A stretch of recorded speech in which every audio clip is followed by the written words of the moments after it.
guys, if you take your seats, we can get started. Today we're going to do the Frayer model again. You guys have all seen this before. It's 4 squares.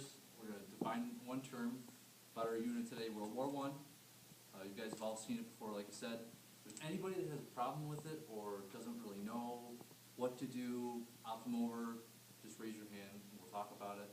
It shouldn't really take that long. It's not hard. Last time we did this, you guys seem to have a pretty good handle on it, so that's what I'm kind of looking for from you today. I know it's Friday, it's hot in here, I'm ready to go, you guys are probably ready to go, but we got to do this, got to get it done. I'm just going to do 5 definitions today and then the example here on the board. So let's get started. Today we're going to do neutrality is our first example for the class. Does anybody have their own definition of neutrality? Bill, hang on one second. Let me just write this down.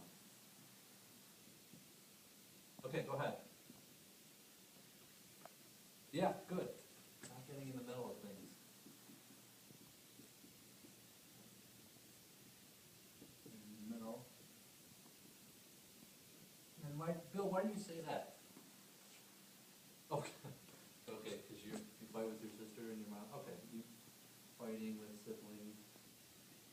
So you'd prefer if your mom didn't get involved. I got you. Okay, that's fine.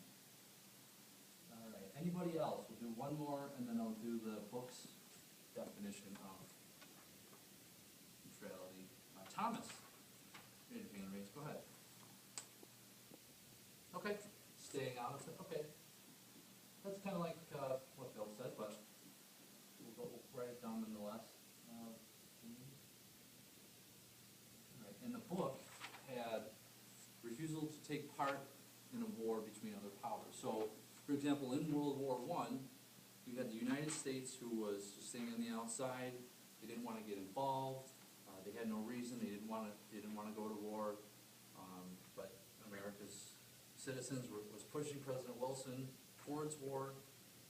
And then there were some subversive acts, which we'll talk about later, that ultimately got America into the war at the very end. So, what the book has, and you guys got to write this down, make sure you get this one down too. Refusal to take part in a war with other powers. All right, good. All right, everybody can read that? Can you see it? Jill, can you see it back there? Okay, good. All right, excellent. Next, we're going to go on our characteristics of neutrality. So, what do you think of when you think of neutrality? So I'll throw one out there. So, a characteristic would be President Wilson staying out of World War I. Okay? So, Wilson not in World War I. Okay. Anything else? Kill myself, did you see that? Yeah. Okay, let's see. Charlie, what do you got for us? Okay, yeah, good. Let's see. Okay.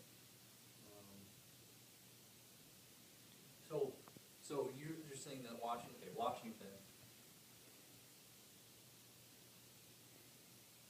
policy of neutrality. Can you give us a sidebar there, Charlie? Just an example of that? Okay, yeah, right, good. When he became president, he said America didn't want to get involved.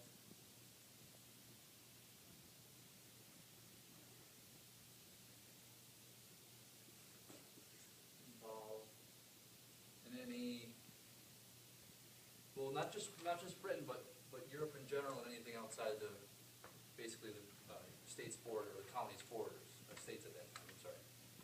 So, in any foreign conflict.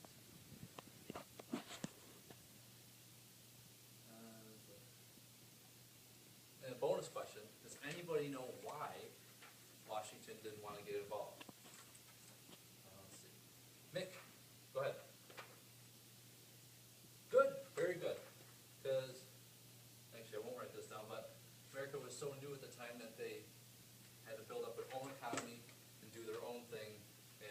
getting into the war at that time was really not a good thing. So that's a good answer. All right, one more characteristic. What do you think? What do you think is neutrality?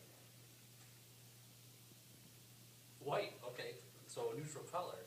All right, that's a little bit off the cuff, but we'll write it down. White, as you know, I guess goes with anything. So white is a neutral color. So could yellow. Yellow could be kind of neutral. The browns or tans, but this isn't our class, so we'll stick to our World War I definition here. All right. So examples. Write down a couple examples.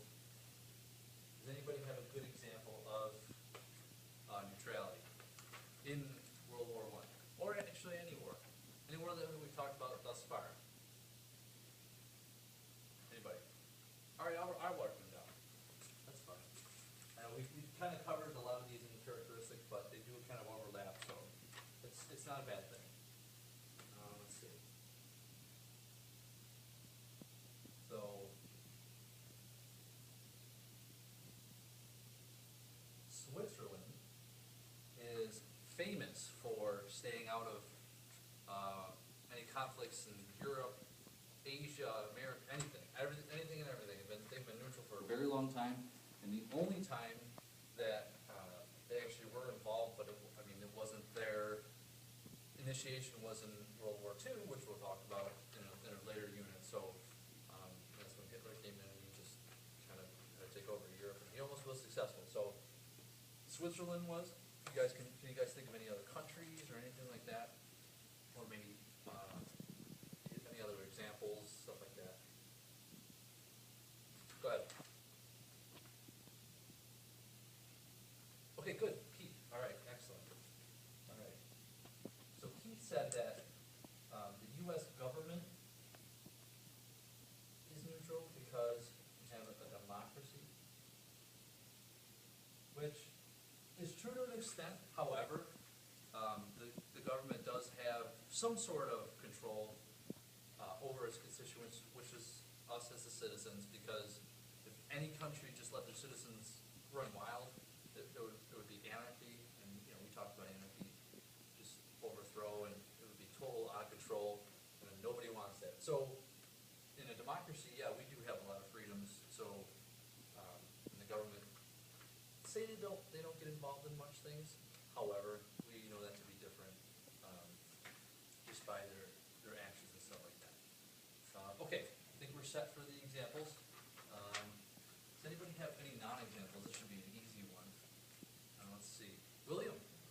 Yeah, go ahead. Yo, did you have your hand raised? Yeah, go ahead. Okay. All right, so in this case, mom gets into the fray. Mom is involved. Okay, how about something relating to social studies? Pete, go ahead.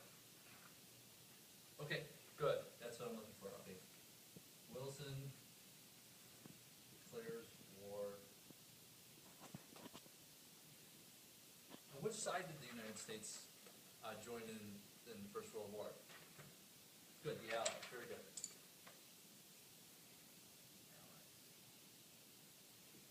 All right. Anything else? Any other non-examples? So what I've written up here, what it is not. What is neutrality not? Hey, Kevin. Okay, very good. Taking a side. So by definition, neutrality, you don't pick sides, you don't pick ideologies, you just stay out of everything and be neutral. Alright, so let's see, one last thing. I'm going to write it down.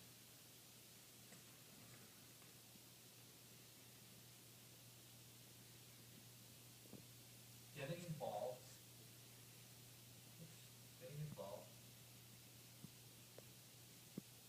based on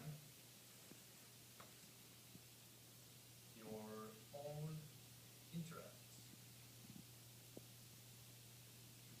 So this goes along with taking a side. However, the U.S. is sending arms and food and money over to the Allied side at the time that World War I was started, so 1914 went all the way to 1918.